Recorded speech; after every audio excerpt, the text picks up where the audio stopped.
I jedna obavijest pred kraj emisije. Maja Petrović ima samo 6 godina. Od svibnja 2014. liječi se na KBC-u Rebro, gdje joj je dijagnosticiran zloćudni tumor nadbubrežne žlijezde s metastazama.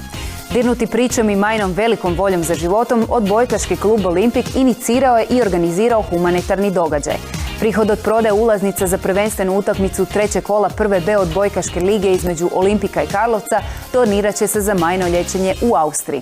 Utakmica se igra ove subote u 17:45 u dvorani Sutinska Vrela u Podsusedu.